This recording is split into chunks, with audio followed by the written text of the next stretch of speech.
Hello, everyone. Thanks so much for joining us today. My name is Katie Peace. I'm the Director of Communications for the Preservation League of New York State. If you have found your way to this webinar and are not familiar with the League, we are a New York statewide nonprofit focused on investing in people and projects that champion the essential role of preservation in community revitalization, sustainable economic growth, and the protection of our historic buildings and landscapes.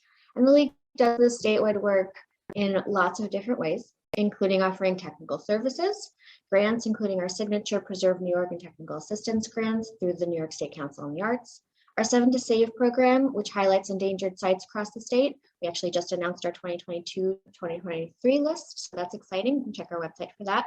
We do public policy and advocacy work on the local, state, and federal levels. We have our Excellence in Historic Preservation Awards, which we are actually currently accepting nominations for. So by this Friday, if you know of excellent preservation somewhere in New York State, please do nominate.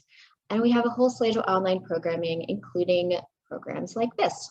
And I want to say thank you to our sponsor for the Future of Preservation program, the Peggy Ann and Roger G. Gary Charitable Trust. Thank you so much. And of course, to our members and supporters, all of you make our work possible. So thank you. Today, we are going to be talking about public art and preservation, how this can intersect and work together to engage artists to directly support preservation efforts. So we are going to be focusing on how bringing contemporary artists into historic spaces can drive dialogue and help bring the past into the future, and really use art to draw attention to historic sites and engage with communities in meaningful and new and innovative ways. So we are really excited about the panel that we have today. We had a few shakeups, last minute shakeups, but we are really excited about the panel that we have to present to you today.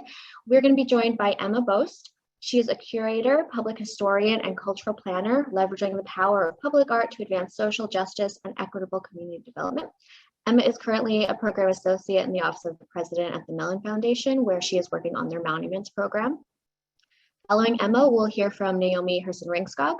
Naomi is based in Newburgh and founded the Department of Small Interventions to support place-based projects that amplify cultural assets, galvanize collaborations, and build social infrastructure. Naomi also co-founded No Longer Empty down in New York City, which drew attention to vacant buildings through site-specific art. After Naomi, we'll hear from Meredith Sorin-Horsford. Meredith has served as executive director of the Dikman Farmhouse Museum in Manhattan since 2015. She leads her team toward creative and inclusive programming and interpretation with a community-focused perspective, and some of that programming happens to be extremely good art projects. And then moderating the conversation following Emma, Naomi's, and Meredith's presentations will be Carol Ward. Carol is currently the executive director of the Lexington Historical Society in Lexington, Massachusetts.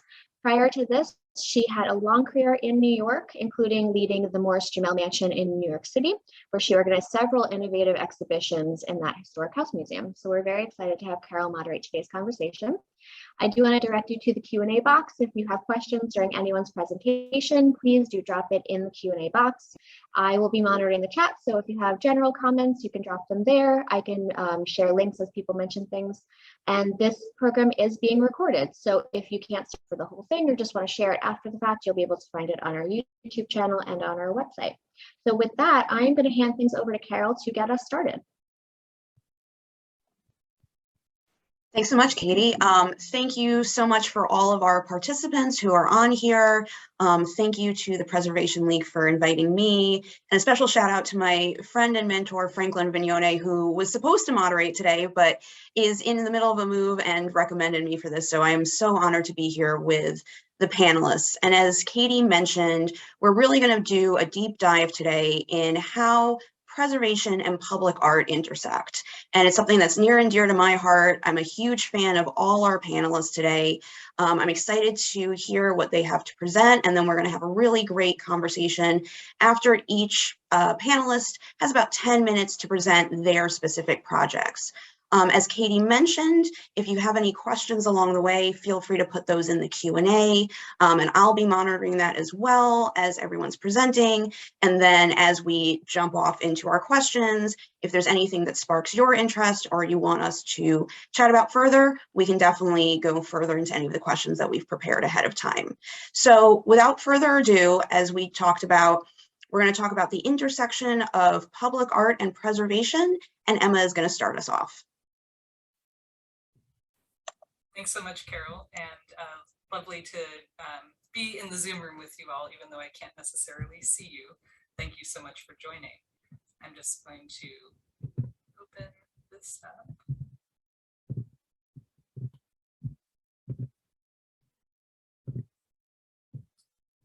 All right, so I'm entering today's conversation from, I think, a slightly different perspective from some of my colleagues on the panel, insofar as I'm perhaps at this point less of a practitioner on the ground, kind of doing the work, and more someone who's thinking about how we facilitate the work and fund the work and make the connections to help this work move forward. But I'll speak a little bit about my personal and professional background, just so you know kind of how I'm entering the conversation today. And then share some examples, specifically looking at ideas of commemoration and public art.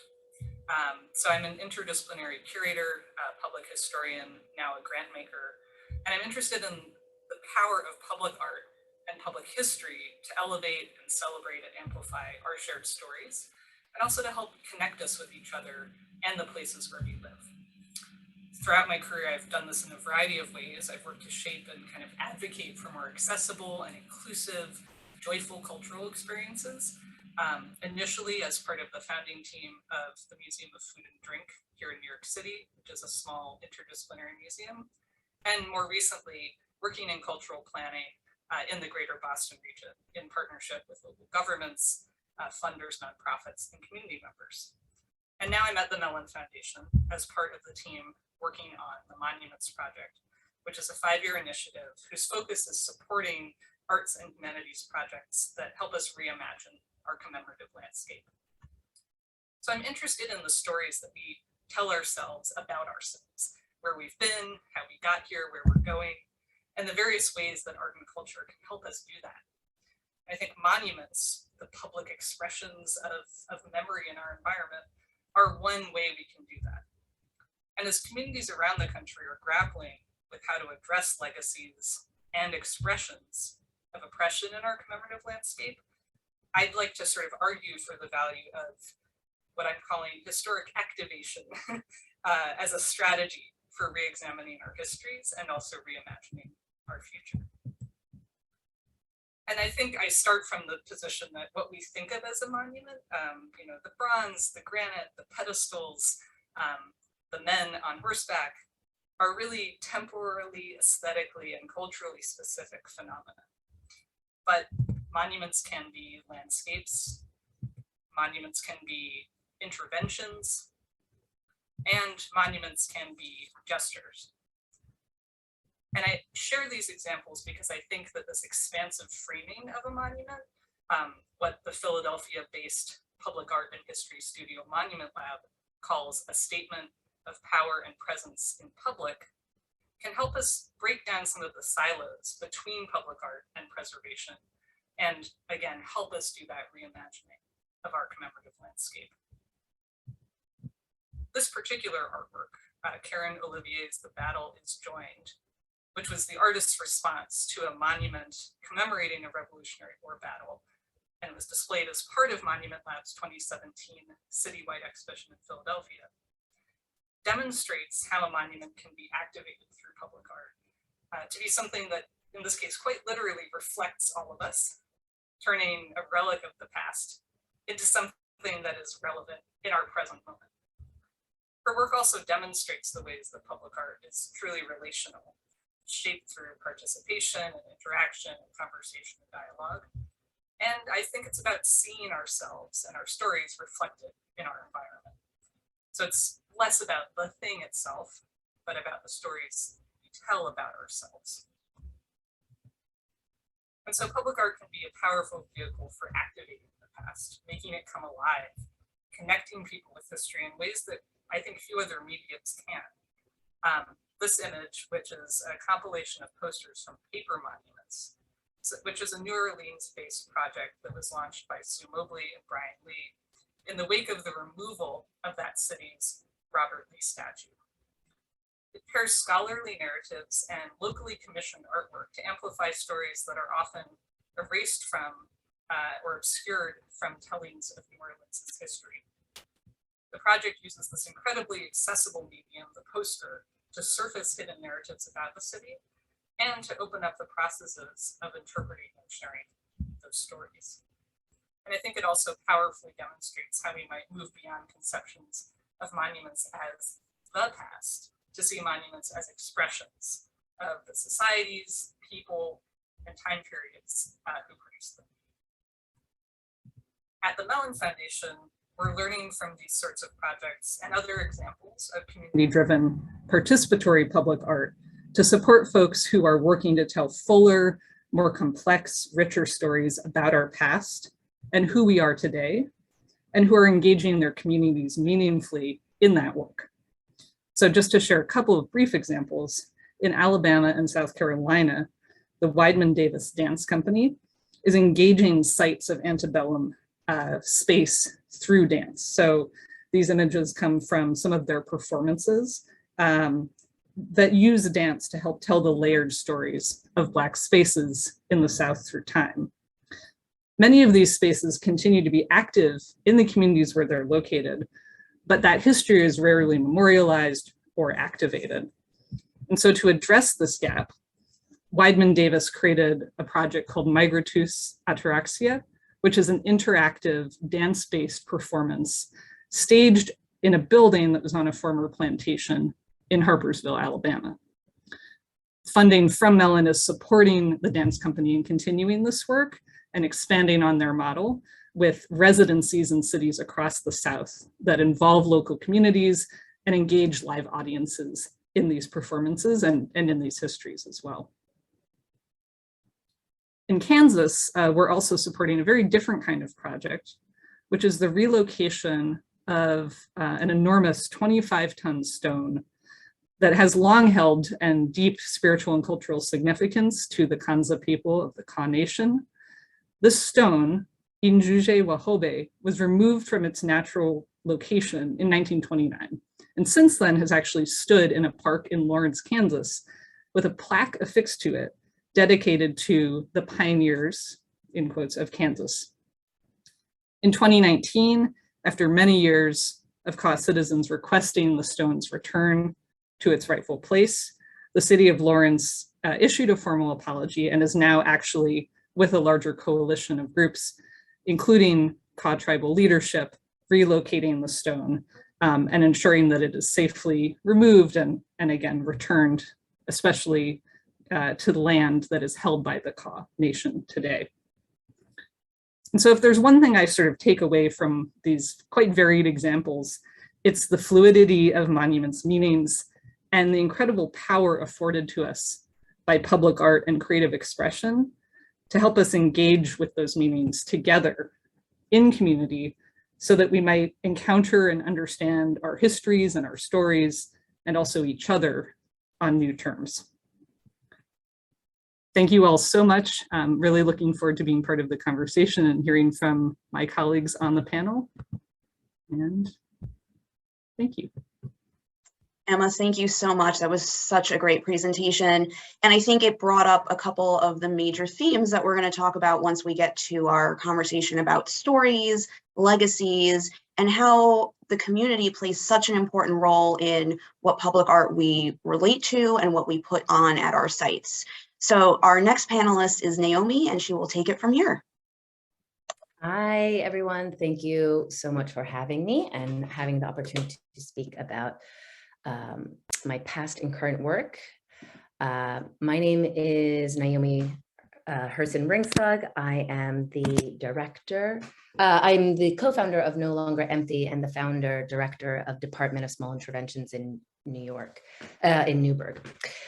So I want to start off with my past work with No Longer Empty. No Longer Empty, we formed as a project in 2008 as a response to the many vacancies in New York City caused by the recession. And it started off as taking empty storefronts like this one in the Bank of Manhattan, also known as a clock tower in Long Island City, and turning them into public art exhibitions. these were temporary. In the beginning, they lasted 2 weeks. And as we grew and took on more complex projects, they were able to be sort of a residency in the neighborhood for 3 months. But there was a lead time of 6 to 9 months beforehand. This is what it is in a nutshell. But as we progressed, we learned that what does it mean to enter someone else's community? What does it mean to have that residency? And I wanted to illustrate that with the example of the Andrew Freeman home. This was a mansion in the Bronx, 167th Street and Grand Concourse, that had been empty for 25 years. Andrew Freeman was a wealthy millionaire. He didn't have any heirs and decided to bequeath all his money to build this mansion to have formerly wealthy millionaires live their remaining years. But when we found it, it was completely abandoned. There was a property owner, but hadn't done anything with each of the rooms that looked in terrible condition. And so as we researched the history of this home and who lived there, as well as what was going on in the Bronx, we started to form this exhibition called This Side of Paradise.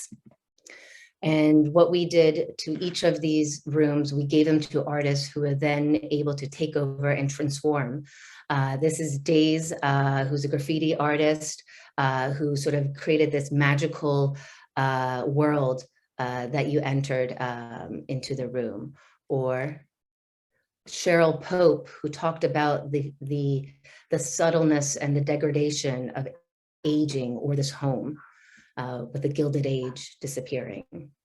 Or Adam Parker Smith, who created this amazing tapestry out of plastic candies and toys and donuts, giving the illusion of richness. Or Howen Nossum, another graffiti artist that talked about sort of the beginnings of hip hop. And this is sort of mimicking the sound recording studios. So we took about 25 different rooms, as well as 2 grand ballrooms that were in good shape. And in this one, you can sort of see a variety of artists that are talking about sort of the history of this room, the people that lived there. And in this one, it was much more participatory projects that were formed in the development of the exhibition with the children daycare that was nearby, or the other organizations or passerbys. And I think this socially engaged art practice is really powerful, and we really sort of built it into our methodology of having commissioning an artist that created something before the exhibition opening, during the exhibition, and possibly after the exhibition. So there's this continuum of art making with the community throughout. But the one thing that we sort of felt strongly that just made us distinctive from, let's say, a pop-up exhibition was that we did a lot of programming on site. This, as you know, was a vacant place. A lot of people with many of our exhibitions had never entered these spaces, and this was their chance. So here you'll see a few slides showing the programming from workout sessions and dance classes to actual dance performances that interpreted the theme of the exhibition or the room and explored the building.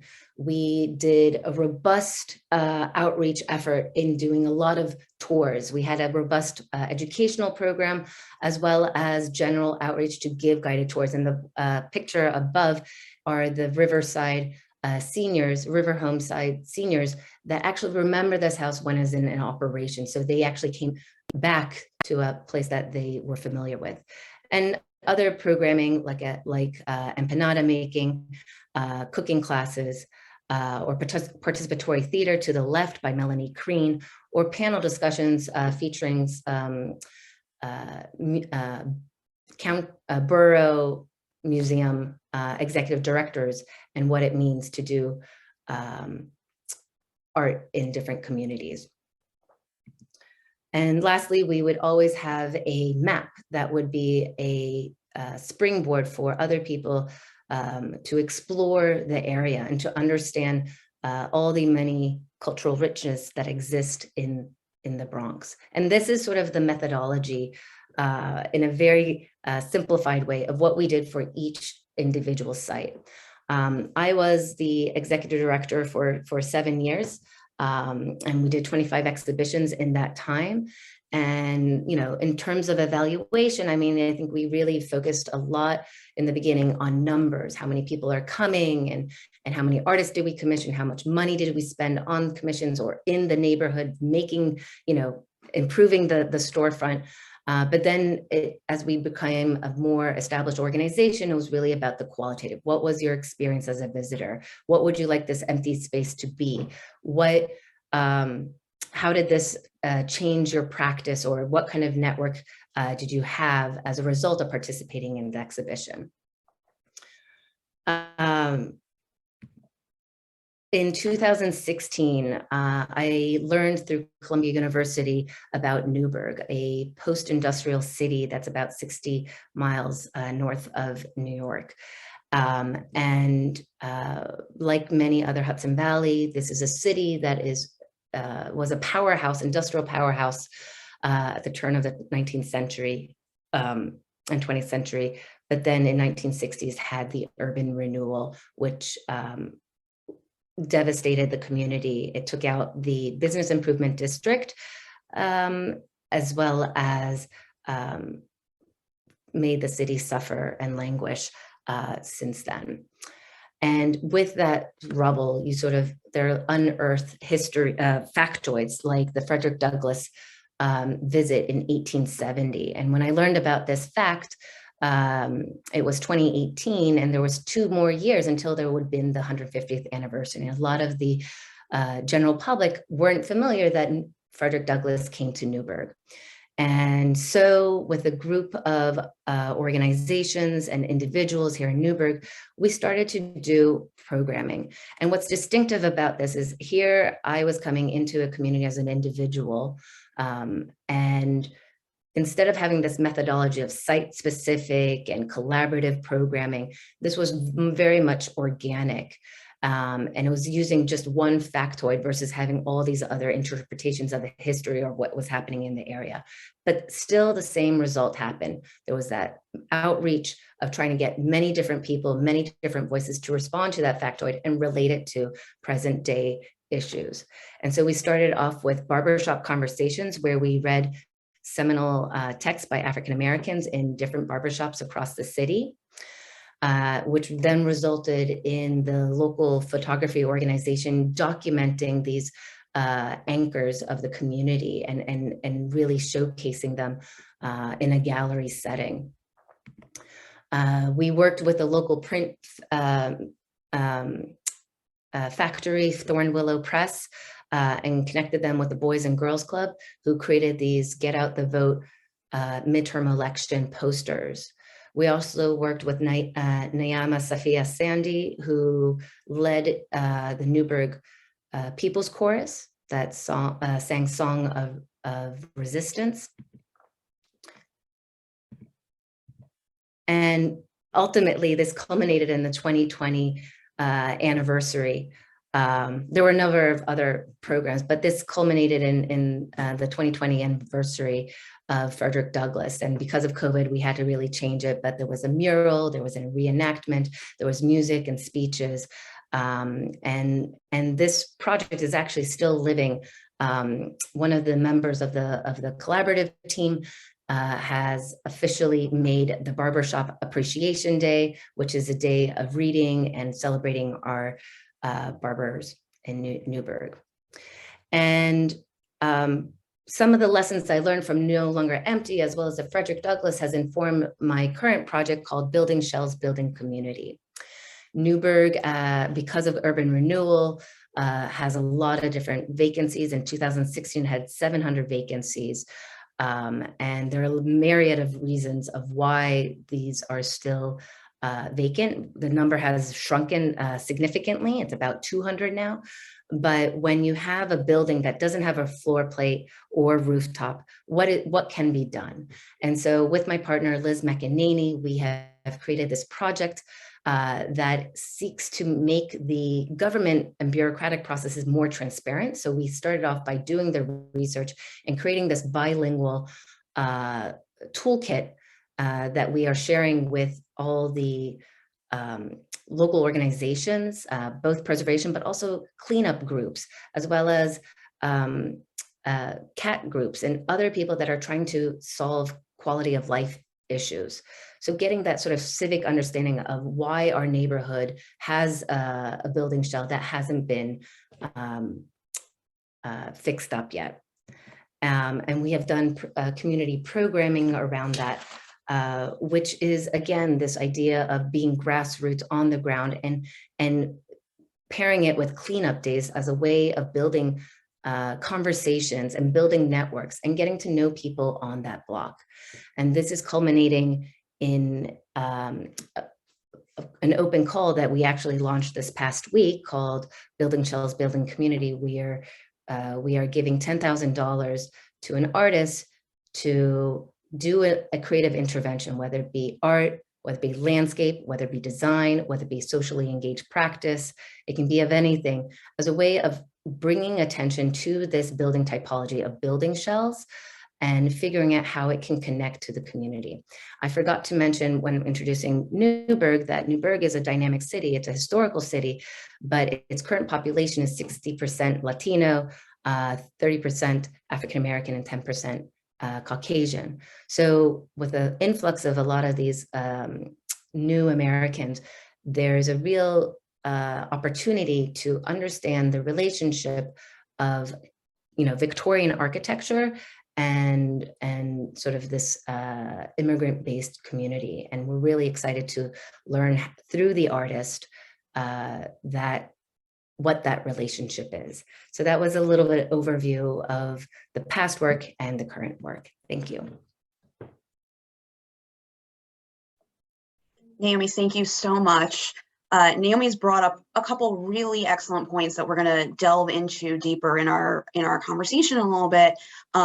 One being about community. We can put on the most exciting exhibitions and activations, and if we don't connect to our community, what's the point? So I definitely know we're going to be talking about that later. And then also the fine line that we walk between quantitative and qualitative. And I know we have all these stakeholders that want to know, as Naomi said, how many people walked in, how much money did we make, but what is also the quality of what we do? So that's going to inform some of our conversation a little bit. But first, our final panelist, the person that I've known the longest, and I have seen her amazing work firsthand, Meredith, is going to give us her presentation. Thank you, Carol. Can everyone see that? Okay, I'm assuming you're saying yes. Yes, you're good. Thanks everyone, and Emma and Naomi. It was really interesting to see the work that you've been doing. So this is a really exciting panel. Thanks everyone for joining us and for having me. As Carol and Katie mentioned, my name is Meredith Horsford. I'm the executive director of the Dikman Farmhouse Museum. We are a small historic site that is located in Upper Manhattan. We don't have a ton of time on our hands today, so I will just kind of give you a kind of a brief timeline of the history of the site and the community, just so you have an understanding of what we've been doing at the farmhouse. And then we'll dive right into what we've been doing in terms of engaging artists. So the farmhouse was built in 1784 in what is now Upper Manhattan, but was then very rural farmland.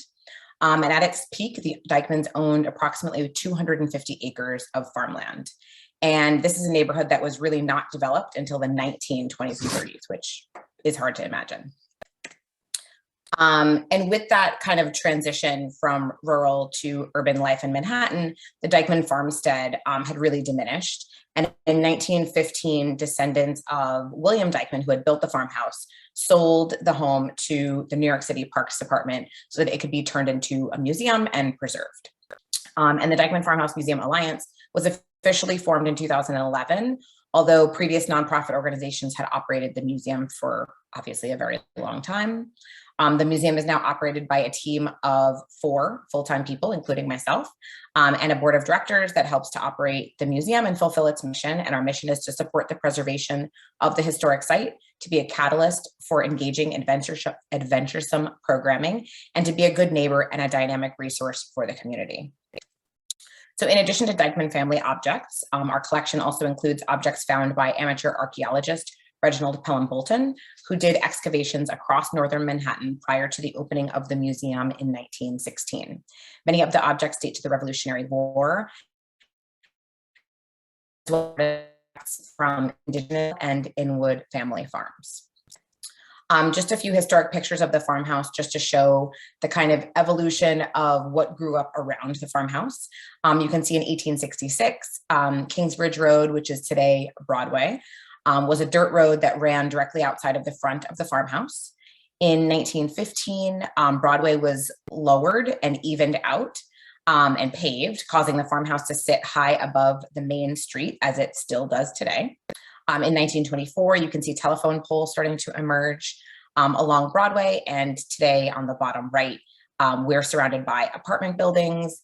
We're across the street from a gas station, a bodega. It's a really lively community. So today we're located in, as I said, in a very busy neighborhood known as Inwood that is divided by Broadway, which is the road that we're directly on. East of Broadway is traditionally where the Spanish-speaking community lives, and west of Broadway is traditionally where families that predominantly speak English, or what some in the community call the gentrifiers, live. The city has really grown up around this farmhouse and the half-acre park, which is what remains of what was originally vast farmland. Our community is approximately 70% Spanish speaking, with the largest group being people that have moved here from the Dominican Republic. And when I arrived at the museum in 2015, there was really no relationship between the museum and the community. And so today we use community engagement and public programming to connect with our predominantly Dominican neighborhood, community members of African descent, and all local residents and tourists. We have tested out a lot of public programs over the years to see what works best to engage different groups within our community. And to do that, we've partnered with a lot of local businesses and organizations, which you can see here on the screen. We've worked with a lot of local artists. All communications became bilingual. We hosted some bilingual programs. We've hosted wine tastings, partnered with elected officials, immersive theater programs, music and history programs, family programs, and this has helped us really narrow our focus and figure out what worked best for us as an organization and for our community. I'll just leave these on the screen briefly. I have this one and another slide. So once we had been doing a lot of this work that I will be talking about more about for the last several years, we wanted to make it clear to our community what we would be focusing on as an organization. So we issued 2 statements. One is the Indigenous Land and Territorial Land Acknowledgement, and the other was our Statement of Solidarity. We did issue these statements, but we did also want to make it clear that it's important to us as an organization to not just issue statements, but to also lift up the stories of underrepresented people, and that's exactly what we've been doing. So one of the things that struck me most personally, once I got to know the organization, was that the only history that was told at the museum was that of wealthy European landowners, which is often the case at many historic sites. But that really leaves out a large chunks, I should say, of history and whole groups of people that are integral to the story. So the Dikman Discovered Initiative investigates the stories of the enslaved and free people that lived and worked on the Dikman farm and the community that is now called Inwood. This initiative brings an inclusive history to the community, fosters a sense of transparency, and we hope engages visitors who have not yet seen themselves represented in the current narrative. With a 2-year grant from the New York Community Trust beginning in 2019, we hired a part-time research assistant to uncover information about the enslaved and free Black people that lived and worked on the Dikman farm and other nearby farms. This project uncovered 5 names that we did not have prior to this project. With new information, we designed new educational materials for the museum, created public programs, and engaged local artists to produce site-specific installations that communicate the story of underrepresented people. This project reinforces the importance of inclusive historical narratives in America's historical institutions of all sizes. Through these stories and programs, we have been able to discuss an important part of history that was previously ignored at the museum, connects the past with the present, and truly put the names of Hannah, Gilbert, Francis, Harry, and Will at the center of what we do. So we're located in a community with many local artists. We're the last affordable neighborhood in Manhattan. And there are very few venues for them to exhibit their work without having to go all the way downtown. So we've worked with numerous artists over the last 7 years, I should say. And in 2019, we had our first artist collaboration that was inspired by our Dikman Discovered research project and the unmarked African burial grounds that were found nearby in Upper Manhattan, which is where the Dikman family and other local European farmers buried their enslaved people, and also local burial grounds that were found in the Bronx. So since then, we've continuously had ongoing exhibitions by local artists who have interpreted the lives of the free and enslaved people in and around the Dikman farm to help engage visitors with these narratives. So this was a collaboration with artist Peter Hofmeister, as I mentioned, in 2019. He was really inspired by the history of the nearby burial ground, which is today the present day site of a public school parking lot and an auto body shop. So, and Francis Cujo over here in Lanterns is the name of an enslaved man who was manumitted ultimately by the Dikman family. Unspoken Voices was an exhibition that we actually reopened with once we reopened after the shutdown for the pandemic. So we opened in October of 2020 with this exhibition, which was multimedia, and it was a collaboration by 3 local artists. And so there was video, there was print, there were textiles. It was a really interesting exhibition that was really throughout the entire museum. No Records was a collaboration with artist Reggie Black. This happened also during the pandemic. So this was December of 2020, when we obviously couldn't really be together. So it was a great opportunity to do this projection on the outside of the farmhouse, where people could see it if they were coming to actually just see the art exhibition because they knew about it, or they were just walking home from the subway or from the grocery store. People stopped and talked to us, talked to the artist, and it was a really great way to just engage people in conversation. I Was Here is a collaboration that we're working on right now. These are a group of folks out of Lexington, Kentucky, and what we've done with them is photograph all sorts of iconic areas throughout the neighborhood of Inwood, and they are juxtaposing what they call ancestor spirit portraits on those areas, and it's going to be an augmented reality kind of walking tour of Inwood. So stay tuned for that one. That's going to be a really exciting one. So we hope that through all of these different artists' collaborations that we provide a model for other small and large historic house museums around the country to rethink their narratives and to really seek various methods, such as art, to share their stories.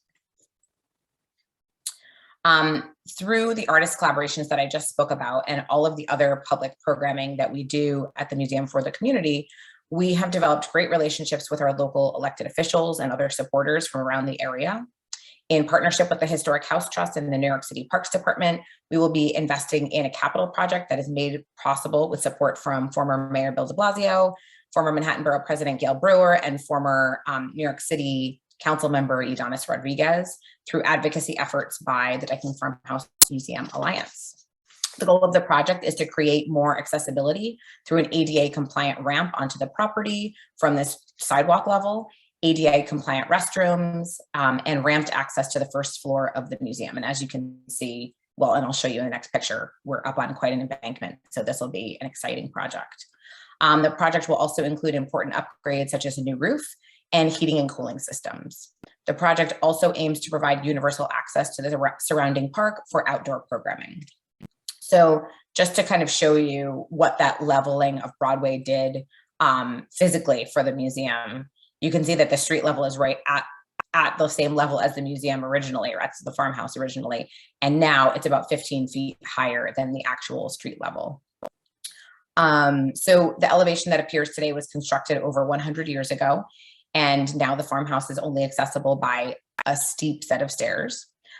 Historic landmarks such as the farmhouse face a lot of obstacles on the path to ADA compliance. And as I mentioned, we're currently in the design phase to create ADA compliant ramps so that people can better access the property.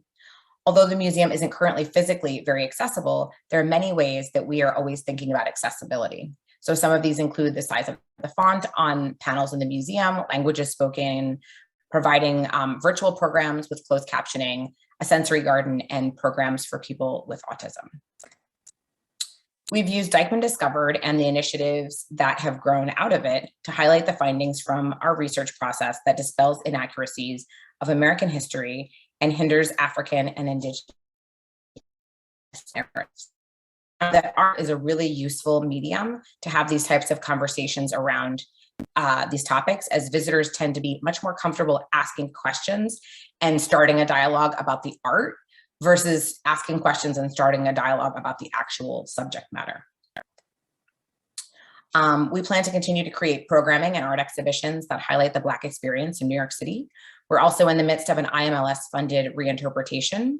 We will need to do a lot of fundraising for that, obviously, for the next phase, but we are interested in potentially starting with reinterpreting and rethinking the Winter Kitchen with the goal of telling a more comprehensive history of and for our community. Thanks so much. Thank you so much, Meredith. And a large part of my heart is still in Upper Manhattan, so it was great to see all those pictures again. So now we are going to open up to our discussion. As Katie mentioned at the beginning of the program today, if you've got any questions as we're all chatting, feel free to put it in the Q&A box. I'll be monitoring that, as will Katie. So to start us off, we've talked a lot about programming, we've talked a lot about community, but I want to take a step back and ask a two-pronged question about the preservation side of things. Because I know a lot of us are working in specific structures or have worked around the historic spaces, and we hear that they're sacred spaces and their stories have been very insular, to Meredith's point. So how do we feel that the public art informs and actually advocates for the preservation of these spaces? And anyone can start us off. I'll jump in. In my experience, I think that, inviting artists to create these site-specific installations and have these dialogues with the community, if nothing else, really brings a lot of visibility to both the artist and the organization. And for us, I would say that developing that heightened visibility has actually helped us get to the point where we're actually able to conduct a capital project. So I think that it's highlighted the importance of the site and its importance in the community and all of the, multifaceted people that we collaborate with. And so I think that it's drawn positive attention and, makes it so that people, including elected officials, feel like they want to support the preservation of the site.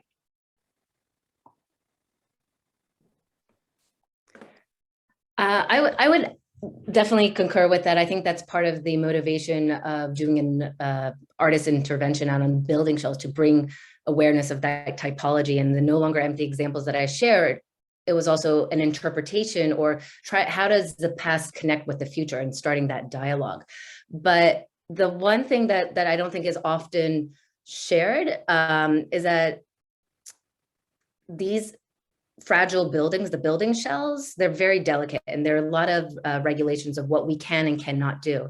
And I think the artist is one of the most nimble practitioners that can think of different ways of displaying, conveying, sensing that message with all these different barriers. So there's also a technical aspect that I'm looking forward in this current project, but I've also seen in past projects where, when it comes to the fragility of preservation or a certain structure or object, I think an artist has a real expansive way of dealing with that material. Awesome. Emma, did you want to jump in too? Yeah, sure. I mean, absolutely agree with what both Meredith and Naomi have shared. And I think also just about the role that, artists play in communities. To your point, Meredith, in your presentation, and thinking about a neighborhood like Inwood that is facing this kind of pressure from just the gentrification that kind of is so rampant in New York City, especially. How do we think about like community preservation or neighborhood preservation and heightening the visibility and role of artists in their communities through these initiatives also? And I think just to take the preservation question in a slightly different direction, but I think that element of these projects is important as well. and again, can help kind of demonstrate that important role that creative folks, that artists play in our communities, and hopefully perhaps help, lead to some shifts that help keep them in our communities as well. No, I think that's a really great point. And I want to talk about artists next, but I saw, Naomi, you unmuted yourself. So if you've got a... Yeah, I mean, one of the things, art and preservation, I think that, the activation, I think a lot of us use that term, is there can be unintended benefits that come of it. And with the first project that I showed, the clock tower in Long Island City, the Bank of Manhattan, through the activation of that empty space, through the artist's work, it brought people there, and it actually brought two artists that then saw this building, saw that it wasn't landmarked, and then they took it upon themselves to do that. And I could never have, planned for that, but that is sort of the collective synergy that the art can instill. Awesome. We have a couple questions in the chat. So one of them was leading to my next question of, there's so many stakeholders involved in any of these projects, right? We've talked about community. We all know that we deal with board members. We've got local electeds, as Meredith mentioned. So how do we get all of those people engaged and hopefully moving in the same direction and excited about these projects? And one of the questions that we had in the chat was, especially as we're thinking about enslaved populations and Indigenous populations, are any of you working with current Indigenous populations to inform your decisions on that? So if you could talk about some examples of how you've brought stakeholders along. I can speak to that a little bit. So as I mentioned in the chat, just to quickly address that person's question, we have started to develop relationships with Indigenous groups, including the Delaware Tribe of Indians, and just make them aware of who we are and what we're doing. And as we progress in our reinterpretation process, for example, we're having community feedback sessions where we're making sure that we include and invite and encourage people to come. Anybody that we work with and all people that we work with, including the Delaware Tribe of Indians, so that we make sure that we have as many voices in the room as possible. It just makes for such a better project, right? To have like really diverse feedback. So that's been really beneficial. And then in terms of kind of bringing like electeds and board members along, I think, just really getting them involved from the start, and showing them how enthusiastic the feedback is from the community.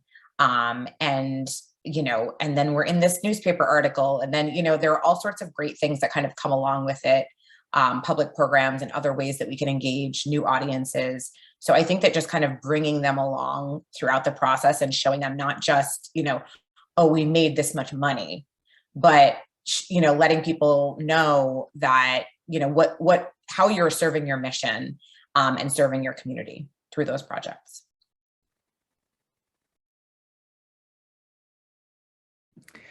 I think one of my background's in urban planning, so I was quite used to sort of talking with private property owners. And I think that was sort of the biggest, sort of invincible stakeholder, is like how to get them to the table.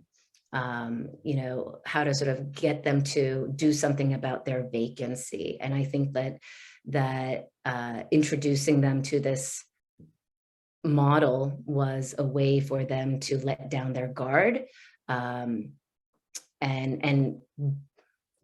do something good for the community. Some did a lot, depending on the partner, they would be very proactive about doing community work, and others were very laid back.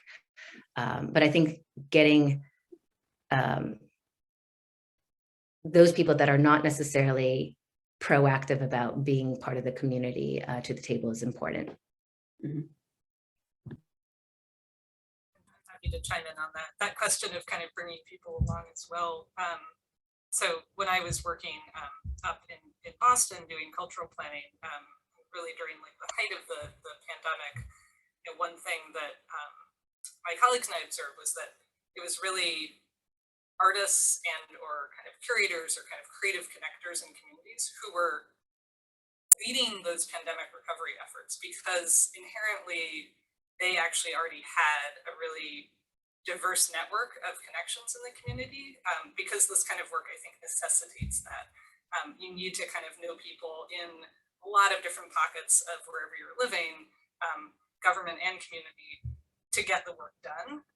And so kind of as a result of that, again, folks were really spearheading those coordination and pandemic recovery efforts in their communities. But again, I think it's indicative of the ways that creative folks kind of bring that that energy and again, those existing connections into their work. So nice, awesome. So we have a question that's mostly geared to Meredith and making Dikman ADA accessible, but I would love to hear from everyone on this.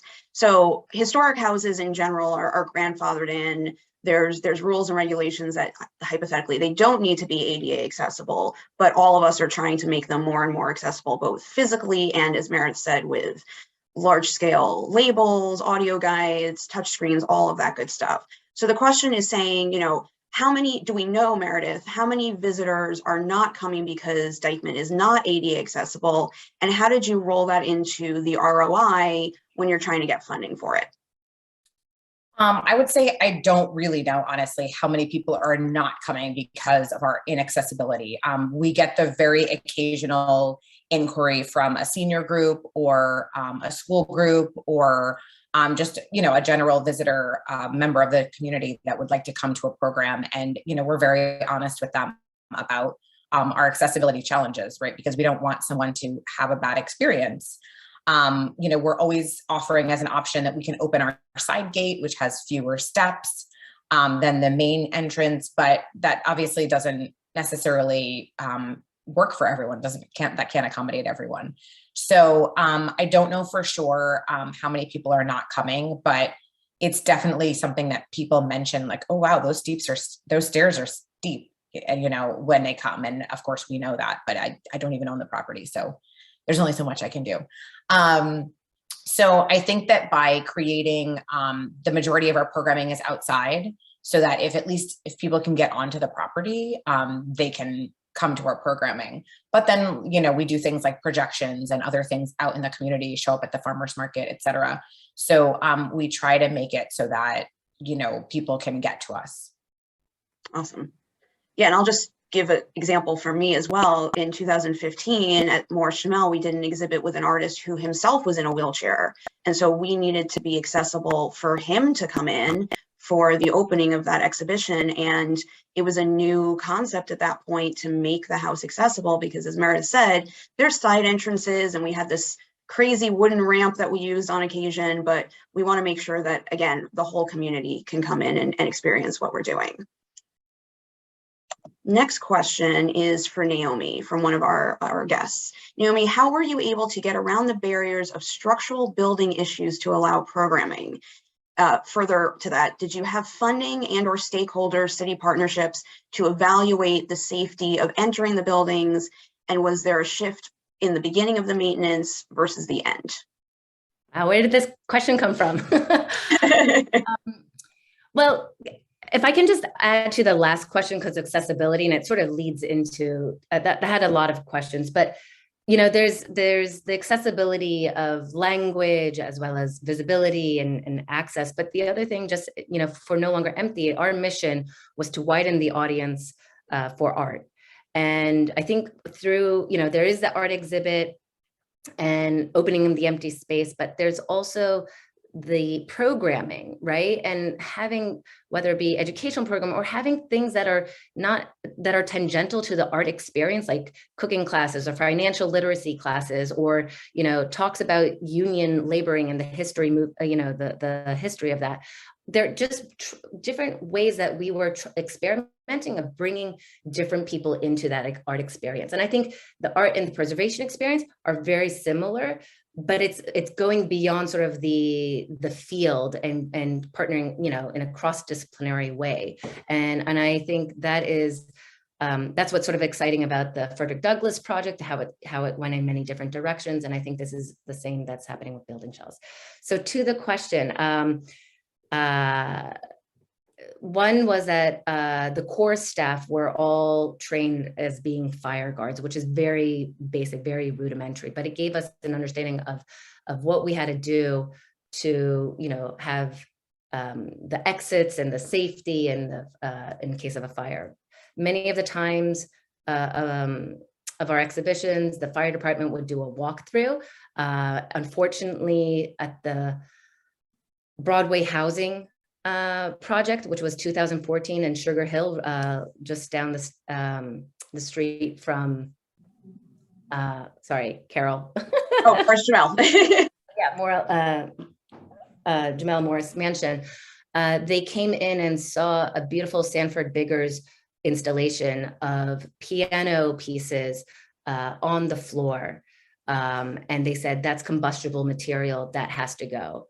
And so this is, you know, sometimes we really got the bad news and we had to, you know, bring everything down.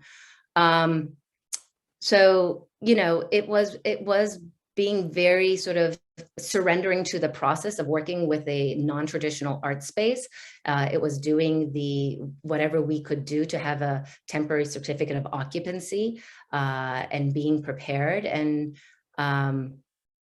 you know, it's a learning process. And then I think this Building Shells project will also be a learning process in what can be done. How far can you push the envelope, so to speak? There were other questions there.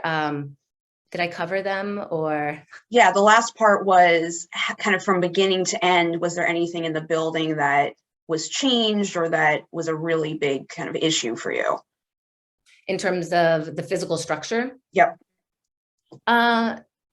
No, I mean, with the Bronx courthouse or, you know, some of the, you know, we were a young organization. I mean, we raised funds from project to project. And so we did not have the means to do any significant work, whether to alter the interiors or even the exteriors, you know,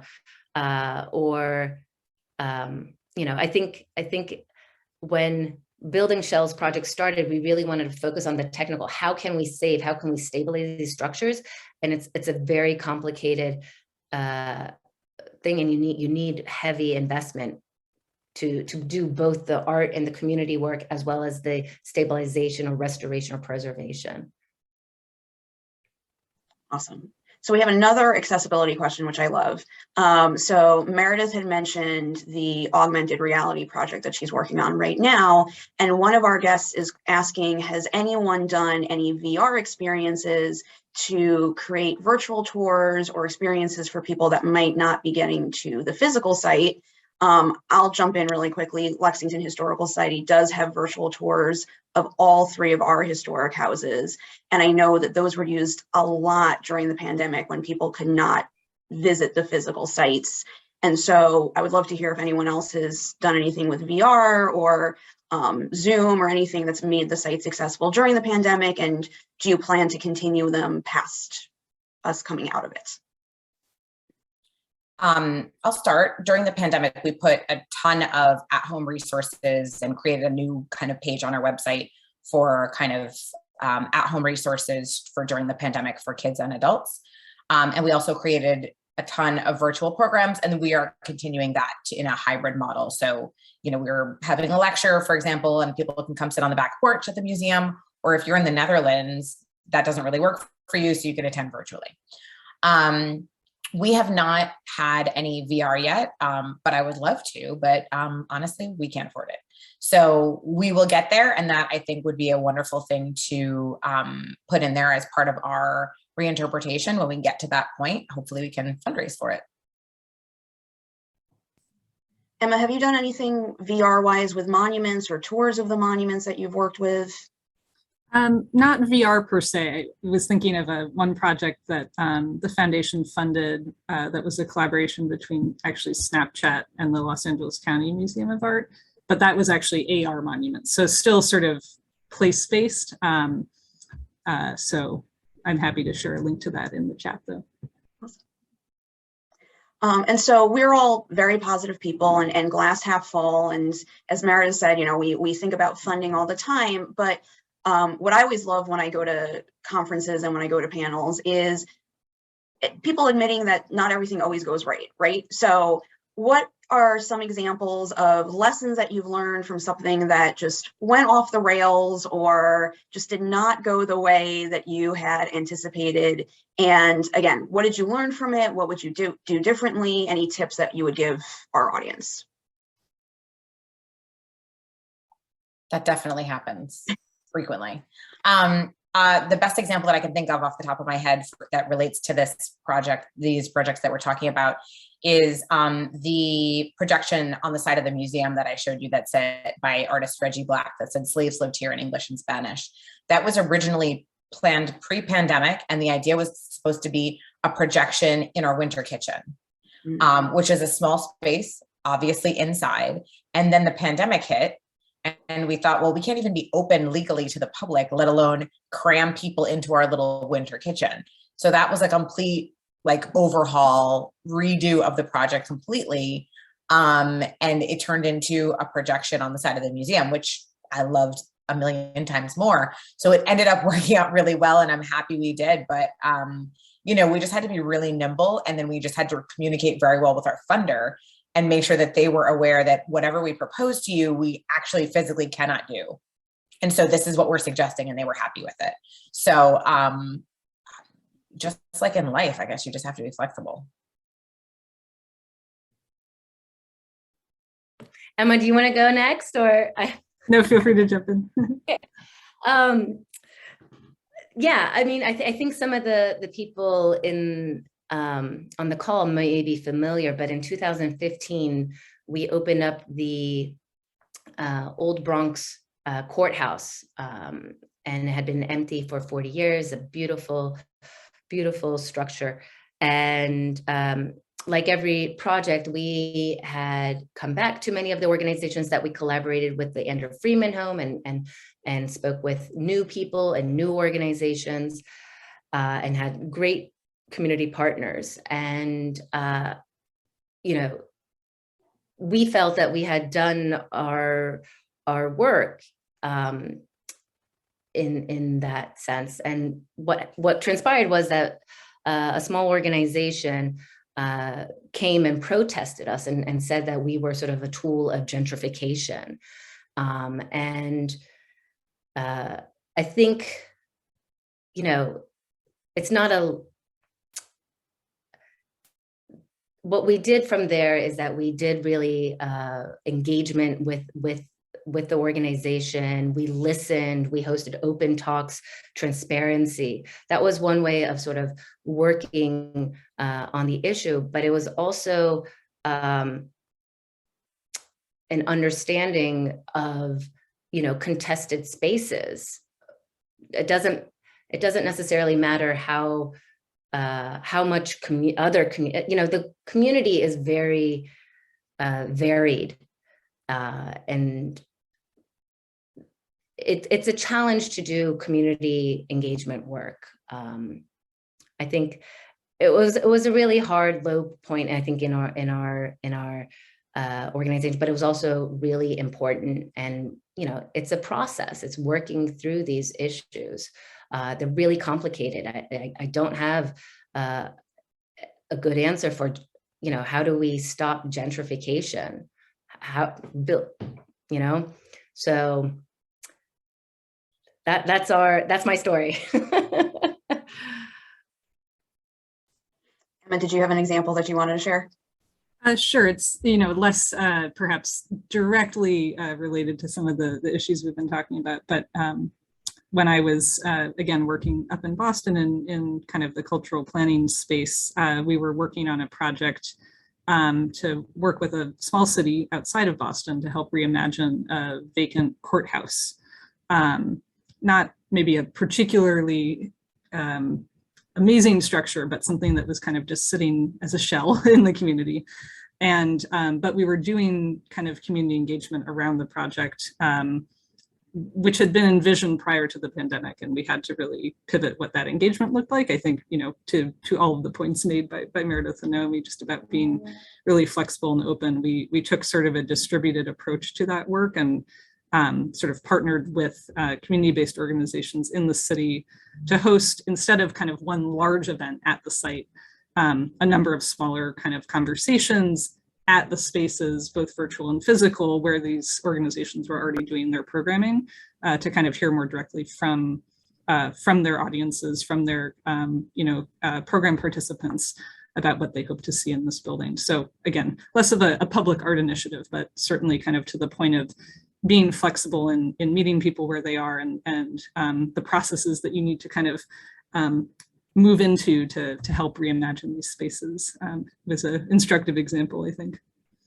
Well, and as Meredith said, and I see Frank in the chat, Dikman and so many of these houses exist in this very broad community, and it goes to how do we define community? Similarly to Meredith, Morris Jamel was in a little enclave, and there was very gentrified area right around it, and then one block over was Broadway, and 90% Latino, 85% under the poverty line. And how do you communicate your mission to all those different groups of people? So can you all talk a little bit about how you start defining community? Because it's such a broad term that we all use on such a daily basis. And how do you kind of drill down into what your community that you want to serve is? I would say that for us, part of our mission, which I mentioned earlier in my talk, is about being a good neighbor and a dynamic resource for our community. And so I think what community was for the museum, 10 years ago, was people who are interested in architecture and history and decorative arts. And I think that while those people, I think, are probably still interested in what we do, community for us today, I think, means something completely differently. I think that we're literally talking about not only serving the history community and the museum community, which I kind of see as the low-hanging fruit, right? We're a museum, we're a history organization, but really trying to engage everyone else that's in our surrounding area, the schools, the local people, people who speak many different languages, and really not just accommodating people who it's easy to accommodate, but really thinking, how to expand that circle and how to get people interested. I think one of the smallest, a really small example of something that we did is when I first got to the museum, everything was only in English, but most of the people in our community speak Spanish. So who are we accommodating? Who are we welcoming? Nobody who speaks Spanish, right? If everything's only in English. So we started making sure that everything that we did was bilingual. We started offering bilingual programs, and we started to show up, where are people congregating? We started to do programs at the library. We started to do literacy programs with this local bilingual organization. And, little by little over time, I think people started to feel comfortable and started to feel like we are a resource for them. We are there for them. And so I think it takes time, but you have to actually want to do it. No, I would just add to that. And we have kind of a follow-up question in the chat about bringing in the community, enhancing community life, and kind of getting ideas from the community. So can we talk a little bit about what worked well with the planning and the engagement and an invitation to the community to get involved in those projects? And I think that's so key, right, to Meredith, to what you were just talking about, making people feel comfortable, different languages, different learning types is key. But then the flip of that is, what are we offering the community to really bring them in? So how have you all made people feel welcome and had that invitation to the community? Well, I was going to say with the programming with No Longer Empty, but also up here in Newburgh, first going to the different organizations or individuals, meeting them in their space, listening to them, understanding what they are working on. I mean, I think that's, and then finding inroads, and then sort of like meeting in the middle. Well, with No Longer Empty, because we were opening these sort of interesting spaces, we would always offer the spaces as a platform if they wanted to do something that they couldn't do in their organization. Maybe they didn't have space. So that was a basic. And then with that, there would be project management, which is, an overlooked but an essential skill for some of these under-resourced entities or those that are maybe at capacity, to have that extra capacity to do something or try something. That I thought was, very, very exciting, because it sort of manifested realized what was desired. Shared fundraising, if you're hosting programming, to pay the panelists or or dancers or whatever the program is.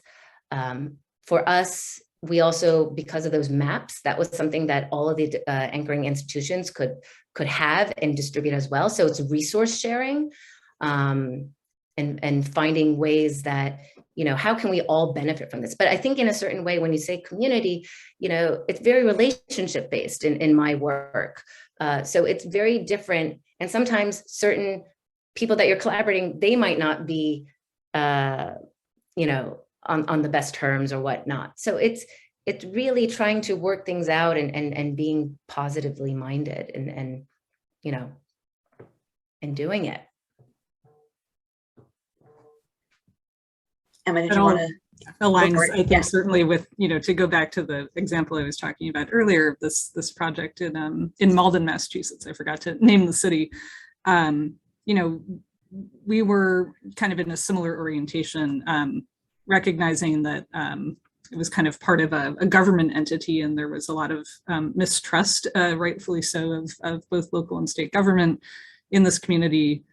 Just bringing a very open orientation to those initial conversations, not saying, okay, this is like the plan and how do you want to participate in it, but rather that kind of conversation about reciprocity. This is what we're working on, but we want to actually understand, like, not only what are you working on, but is this even like the right direction? What do you kind of see as the future for this space? And making sure that in those conversations also there are, there's clarity about kind of like who is contributing what, or who is kind of taking on what role. I think in a lot of community engagement, there can be further kind of mistrust, or mistrust can be compounded, or trust can be broken when folks kind of make promises they can't keep on any side of an arrangement. So just having that transparency and orientation towards openness, I think, is really important. And understanding, what motivates the folks you might be working with, what is your motivation, and trying to kind of lay that out, so that there's not a kind of a space where you're trying to be all things to all people in an initiative, or again, perhaps make promises that can't be kept, or relationships that can't be sustained in the long term, which I think is important to keep in mind as well. No, I think those are all really excellent points. I think it starts with what Meredith said at the beginning of the answer of wanting to do it and letting people know that you want to reach out to them and reach out to the community. And then to what Emma just said, that transparency is so key. I think one of the lessons I learned at Morris Jamel that I've brought over here to Lexington Historical Society is making people aware of what we're doing and the steps that we're doing it, like the steps that we're doing it in, because the last thing you want is people to be surprised by a project. And then, as Emma was saying, our promise is not kept. Was the mission slightly different? So I think all of that is super important. So Naomi touched on this in her talk of kind of the quantitative versus the qualitative. So how have you all measured success in any of the projects that we've talked about today? And do different people have different measures of success? And how have you had that conversation with different stakeholders about the success of a project? We can just go around. Meredith, you want to start again? Sure. So, I mean, there's the obvious one, right, that everyone uses, which is attendance, which is obviously, I think, a piece of the puzzle, but it's not kind of the whole pie. For us, I think that thinking about how are we engaging with people, and are we engaging with a new audience of people? Are we kind of delving more deeply with a group of people? And so I think, yes, of course, you don't want to, spend hours and hours and hours creating a program that 10 people come to. That doesn't make sense. But I think for us, it's really the quality of the project and the engagement with the community, and whether or not, because that's always something that you can grow your audience, right? But I think that if you're really getting that engagement and you're really getting kind of repeat, we love it when people come in and they come back like 2 days later and they're like, I love what I did here the other day at such and such a program. And so I brought back my grandmother, I brought back my cousin, so those little things, which are in some ways intangible, I think kind of show you that you're possibly on the right track.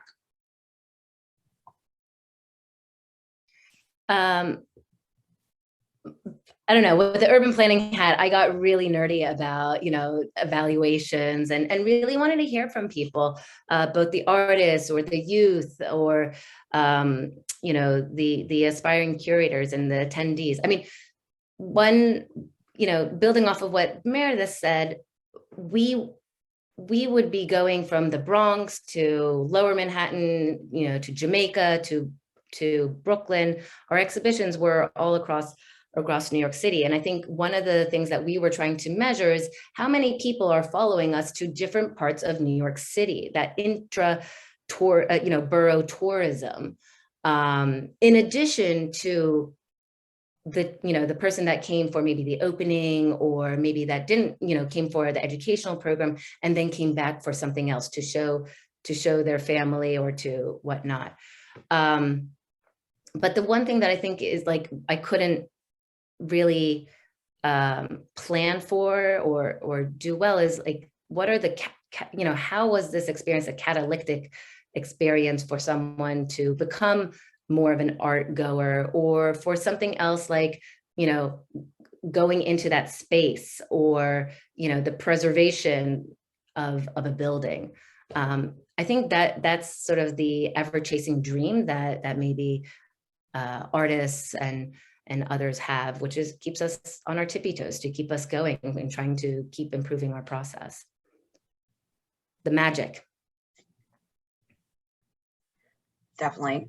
And I think Alicia brought up a good point in the chat. She said that this conversation about community and the stakeholders and how we measure success, it always seems to her that it's rooted in race and class, and it becomes kind of a them versus us type thing. How do you jump that hurdle?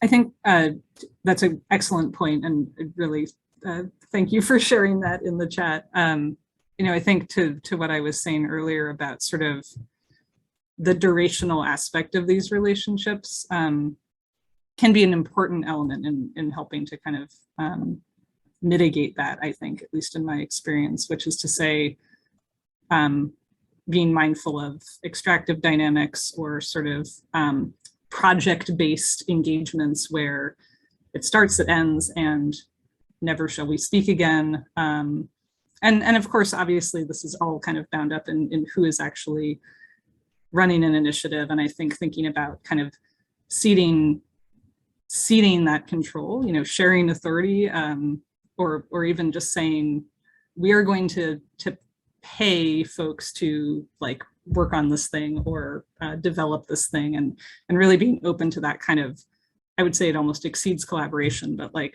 a radical collaboration that is like not trying to gatekeep after a certain point, and really trying to break down that dynamic within cultural spaces. I think there are some strategies that we can use, but at the end of the day, there is that question, I think, of who is making the decision? How do you make decisions together in a shared framework? And I think there was also a question in the Q&A to that point around establishing kind of ways of working together, whether that is very formalized or not. I think it depends on who one is working with, how you want to work together. But again, to bring it back to that question of transparency and communication, and again, trying to sustain the relationship so that it's not just sort of on a one-off basis.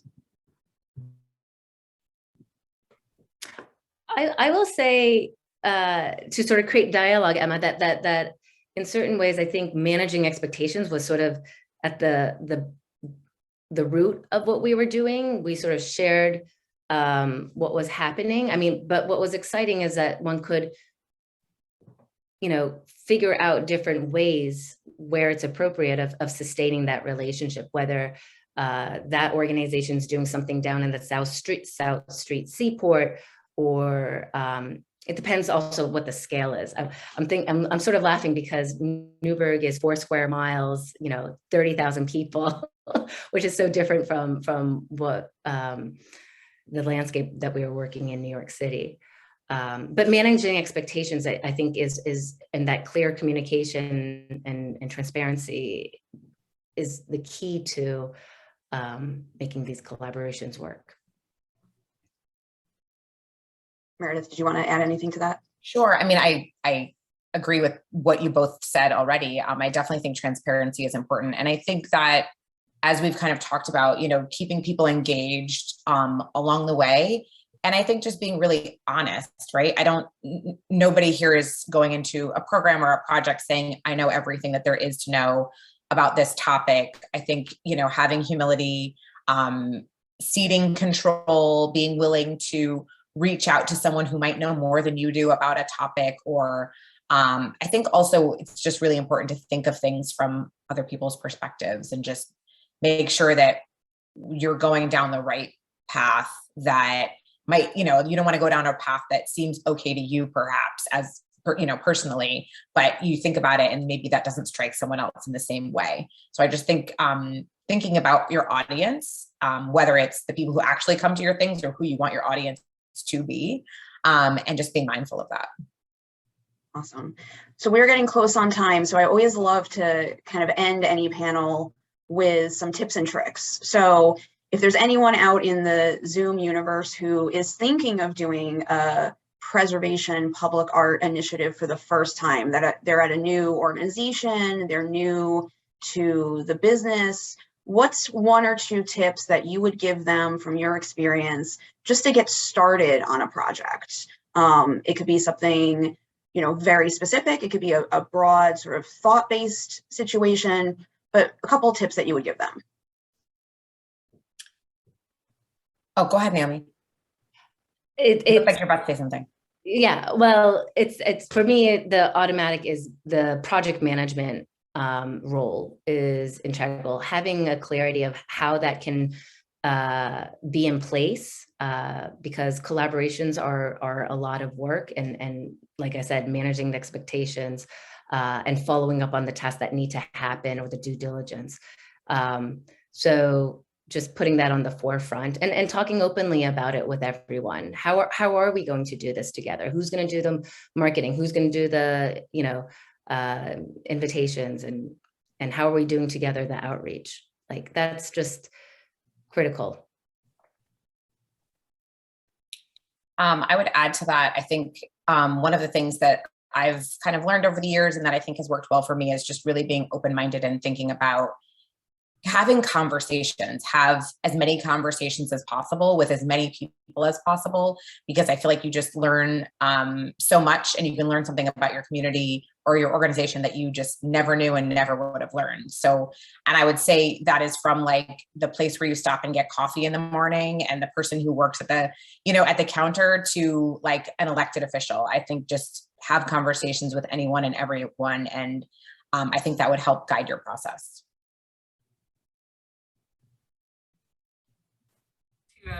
To Naomi's point about project management, I think especially with public art, or kind of the kinds of initiatives we've been discussing today, considering timelines is really important, and that's only in the project management sense, but just, are you creating something that is going to last 3 days or 3 months, or is it 3 years, and how does that potentially shape the approach that you're using to kind of facilitate the project, get it off the ground. And of course, if you're trying to sustain it over a longer duration, what does that mean in terms of the funding that you might need? So I think,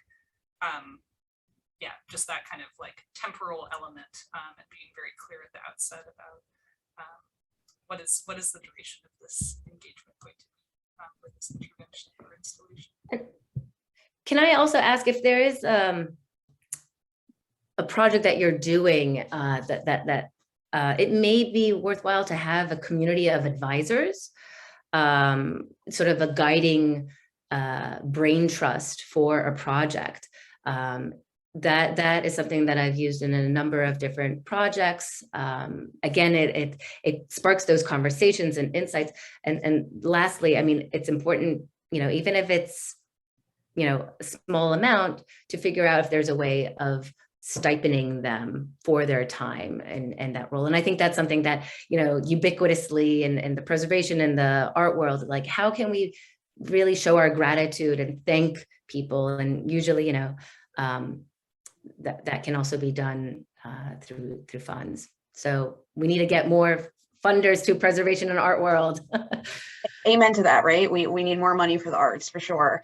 And then last question is kind of just a fun question. What's a public art installation that you've experienced personally that just has stuck with you, and either professionally you're like, wow, I want to somehow live up to this, or you just had a really amazing personal connection to it? For me, it was definitely our collaboration with Reggie Black during the pandemic, with the projection on the side of the museum that said slaves lived here in English and Spanish. It was so moving, and not only just for me personally, but the feedback that we got from our community was the vibe of all of the feedback was, I've lived in this community for X number of years. I've never felt like this place was welcoming or for me.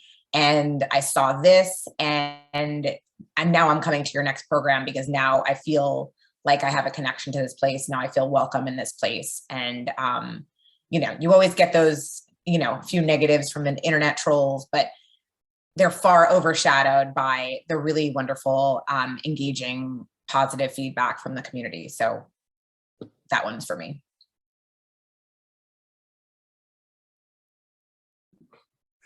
I'll go next.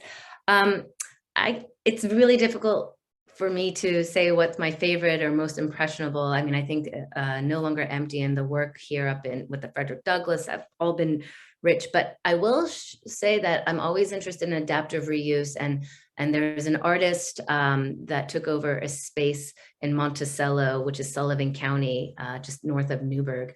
It was a Buick assembly plant, and he's made that into an art space, and I'm very excited to see how he's going to be connecting with this rural community. So that's called The Assembly. It's by Bosco Sodi, a Mexican artist, and I'm curious to see how it progresses.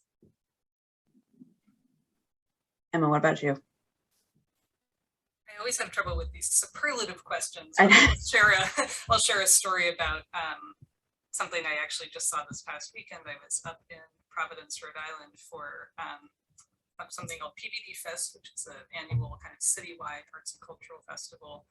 And there's a monument downtown where the festival takes place that you can find copies all around the country. It's a monument to kind of the Spanish-American War. And, as with many monuments in that genre, very kind of militarized. It's a statue essentially of a soldier toting a gun. And it, kind of, again, is one of many you can find around the country, but some folks in the city actually kind of took up the initiative of reinterpreting it a bit, just as on a temporary basis for this festival, and with a local Filipino community organization, wrapped the monument in a kind of woven garment, obscuring the gun and most of the kind of militarized symbols that this monument has on it. And then there were a number of performances and events kind of staged around and in front of the monument over the course of the weekend. Again, just as a kind of temporary intervention in this plaza that's essentially kind of the heart of the city, also the major kind of public transport hub. And it was just really exciting to see that kind of come to life. I've lived in a couple of places with copies of this particular statue, and often kind of wondered about how we could potentially reinterpret or mitigate its harmful legacy. So that was a really lovely small scale example that I wanted to share. Well, we are at time. The time has flown by, as it always does when you have a great conversation with amazing people. Meredith, Emma, and Naomi, I want to thank you, and then I will turn it back over to Katie. Yes, thank you all so much. This was a great conversation, as I knew it would be. So I hope that those of you in the audience got something out of it and can, take this as food for thought. There is so much opportunity, I think, for intersectionality and preservation, and this was just one conversation on many. But the work that you all are doing is so thought-provoking and so interesting, and I just really appreciate how much you take your communities into account. And I think so many preservation organizations and historic house museums and museums in general can learn from the work that you're already doing. So I appreciate your time, and thank you all for tuning in. You can find the recording on our YouTube channel. Join us for another Zoom at some point. And yeah, thank you all and have a great afternoon. Thanks. Thank you all.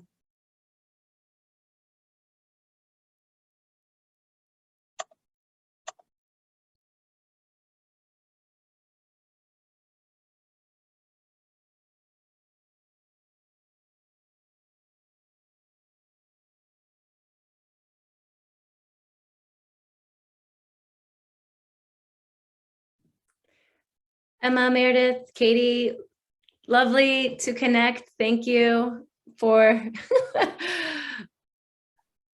Likewise. for organizing this. Be well. It was a lot of fun. You too.